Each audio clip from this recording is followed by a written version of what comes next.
IPL 2025 home advantage அப்படிங்கிற ஒரு விஷயத்துக்கு இடமே இல்லைன்னு 3 டீம்ஸ் சொல்லியிருக்காங்க. குறைஞ்சபட்சம் 3 டீம்ஸ் இது வரைக்கும். கொல்கத்தா நைட் ரைடர்ஸோட head coach Chandrakant Pandit in fact ஆரம்பத்திலே சொன்னார், இந்த ஹோம் அட்வான்டேஜ் அப்படிங்கிற ஒரு விஷயம் நிச்சயமாக இல்லவே இல்லை. ஏன்னா கியூரேட்டர்ஸ்க்கு வந்து கிளியராக பிசிசிஐயோட கைட்லைன் வழங்கப்பட்டிருக்கு.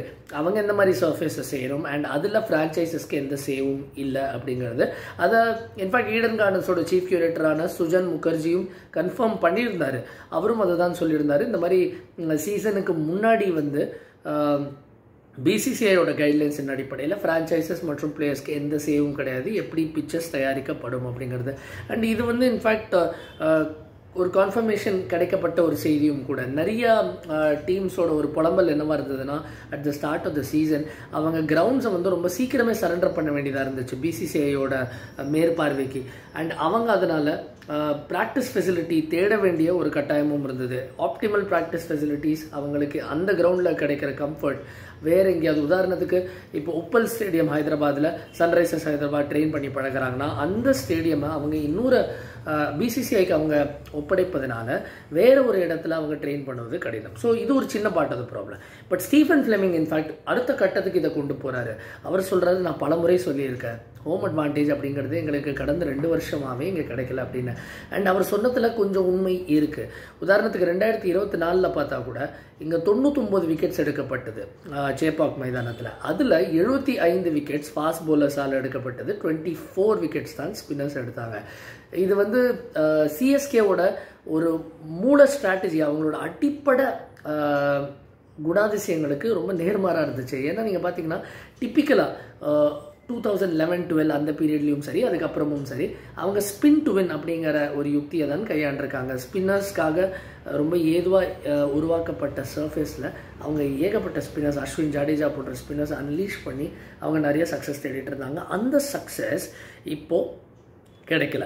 அண்ட் அது இந்த சீசனோட முதல் போட்டியுமே அவங்களுக்கு பார்த்தோம், சிஎஸ்கே வர்சஸ் ஆர்சிபி போட்டியிலே சென்னை சூப்பர் கிங்ஸ் வந்து சற்று தடுமாறியதை வந்து நம்ம பார்க்க முடிஞ்சுது. அண்ட் அப்போ தான் வந்து ஃப்ளெமிங் சொன்னார், இது எங்களுக்கு கம்ஃபர்டபுளான ஒரு கண்டிஷன்ஸாக இல்லை, எங்களுக்கு ஏதுவான பிச்சாக இல்லைன்னு.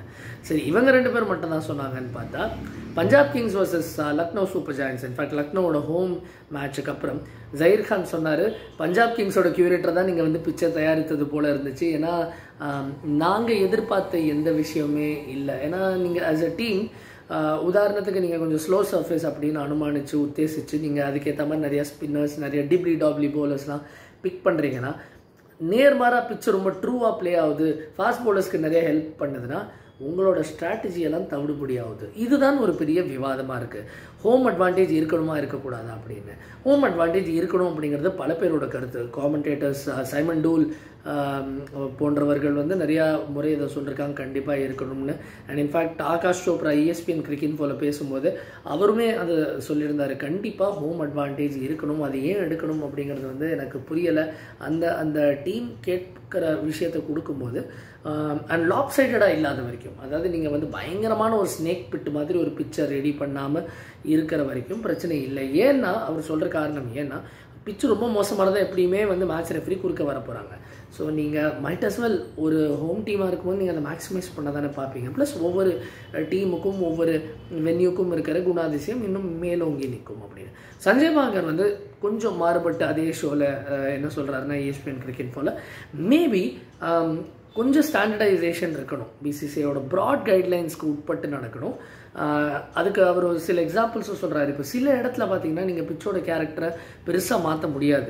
இப்போ பெரிய ஸ்கொயர் பவுண்டரிஸ் இருக்கிற மைதானங்களில் நீங்கள் அதை செய்ய முடியும். இப்போ சின்னசுவாமி ஸ்டேடியம் வந்து ஸ்கொயர் பவுண்டரியே சின்னது. ஸோ அங்கே நீங்கள் 2 பிச்சஸில் தான் நீங்கள் விளையாடவே முடியும். அதனால் there are limitations in so far as to how you can change the nature of the wicket. So இந்த மாதிரி சொல்லும்போது குஜராத் டைட்டன்ஸ் ஒரே ஒரு அணி தான் இன்ஃபேக்ட் சந்தோஷப்பட்டதை பார்த்தோம். அவங்களோட அசிஸ்டன்ட் கோச் பார்த்திவ் பட்டேல் வந்து மும்பை இந்தியன்ஸோட நடந்த மேட்ச்க்கு இடையில பேசும்போது சொன்னார், நாங்கள் பிளாக் சாயில் சர்ஃபேஸ் கேட்டிருந்தோம். ஏன்னா மும்பை வந்து பெரும்பாலும் ரெட் சாயில் சர்ஃபேஸில் ஆடி பழக்கப்பட்ட ஒரு அணி. ஸோ நாங்கள் பிளாக் சாயில் சர்ஃபேஸ் கேட்டோம், எங்களுக்கு கிடச்சிது அப்படின்னு. ஸோ இங்கே தான் இந்த கொஸ்டின் வருது, இந்த கன்சிஸ்டன்சி, இந்த ஸ்டாண்டர்டைசேஷன் இருக்கா? அண்ட் ஹோம் அட்வான்டேஜ் இப்போ சில அணிகளுக்கு கிடச்சி சில அணிகளுக்கு கிடைக்காம போகுதா? அண்ட் இன்னும் கொஞ்சம் நாட்கள், இன்னும் கொஞ்சம் மேட்சஸ் வர வர ஒரு பெட்டர் கிளாரிட்டியோட இந்த விஷயம் இவால்வ் ஆகும். But no doubt in my mind that home advantage நிச்சயமாக இருக்கணுங்க. ஒவ்வொரு அணிக்கும் அவங்களோட பெஸ்ட் பிளேயர்ஸை அன்லீஷ் பண்ணுவதற்கு. ஏன்னா நீங்கள் ஆக்ஷன் ஸ்ட்ராட்டஜியே நீங்கள் வந்து இந்த மாதிரி இருக்கும் சர்ஃபேஸ் அப்படிங்கிறத உத்தேசித்து தான் செய்கிறீங்க. ஆல்தோ சஞ்சய் பாங்கர் சொல்கிறாரு சர்ஃபேஸ் எப்படி இருக்கணுங்கிறத பிளான் பண்ணி நீங்கள் ஆக்ஷன் ஸ்ட்ராட்டஜியை ரெடி பண்ணணும், not the other way round அப்படின்னு.